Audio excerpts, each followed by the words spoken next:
चौकशी होणार असं देखील त्यांनी म्हटलेलं आहे। तर गोकुळ गीतेंचे विश्वासू नाना गामणेंना उदय सामंत यांचा आता फोन आलेला आहे। तर गोकुळ गीते यांना शिवसेना पुरस्कृत उमेदवार करावं अशी मागणी करण्यात आलेली आहे।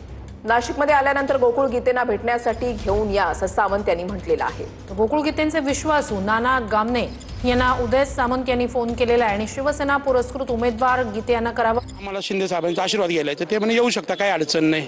आणि मग त्यांना म्हणलो मी मला ट्रॉफिक लागेल, तर त्यांना मी रिक्वेस्ट केली की आम्हाला विमान पाठवा। ते विमान पाठवत आहे, 2 वाजेपर्यंत विमान ओझर एअरपोर्टवर येतोय। मग तुम्ही आता विमानानं मुंबईला जाणार? हो।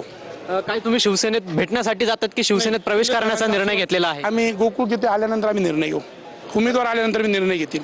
खरं तर तुम्ही विजयानंतर आता म्हणतायत की शिंदे साहेबांचा आशीर्वाद घेण्यासाठी चाललोय, मात्र अनेक वेळा एकनाथ शिंदे यांनी फोनवरून गोकुळ गीते यांची समजूत काढली होती। माघारीच्या दिवसापर्यंत आपण बघितलं पूर्णतः एक मोठं नाट्यमय घडामोडी रंगत होत्या।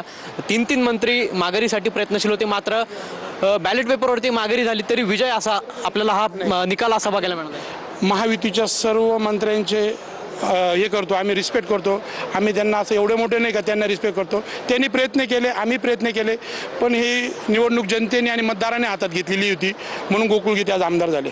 आता काय शिवसेनेत प्रवेश करणार की नाही? नाही, अजून तसं काहीच नाही। तसं काही ठरलंय? गोकुळ दादा आल्यावर चर्चा करू आम्ही दोघं जण। आता चर्चेसाठीच मुंबईला जातात काय? नाही, आशीर्वाद घेण्याकरता जातोय। नेमका कशा पद्धतीचा आशीर्वाद? नाही, आता गोकुळ गीते आणि आम्ही गेल्या या जळंगडीमध्ये बघितलं तर शिंदे साहेब जे बोलत होते ते आम्हाला एक वडिलांसारखं जे हे करत होते, तर मला वाटलं बा त्यांचा आशीर्वाद घ्यायला जावा, म्हणून आम्ही मुंबईकर त्यांचा आशीर्वाद घेण्याकरता जातोय। तुम्हाला घेण्यासाठी विमान देणार? आम्ही बोलवलं ट्रॉफिक लागेल म्हणून। नक्कीच आपण बघितलं तर आपल्यासोबत नाना गामणे होते। हे खरं तर नाशिक विधान परिषद निवडणुकीतील विजयी उमेदवार गोकुळ गीते यांचे अत्यंत विश्वासू समजले जातात। त्यांना घेण्यासाठी 1 वाजेपर्यंत नाशिकमध्ये विमान येणार आहे आणि त्यानंतर ते मुंबईच्या दिशेनं एकनाथ शिंदे यांच्या भेटीसाठी जाणार आहेत। कॅमेरा पर्सन आकाश ओवलेसह पवन येवले, TV9 मराठी, नाशिक। सगळ्या घडामोडी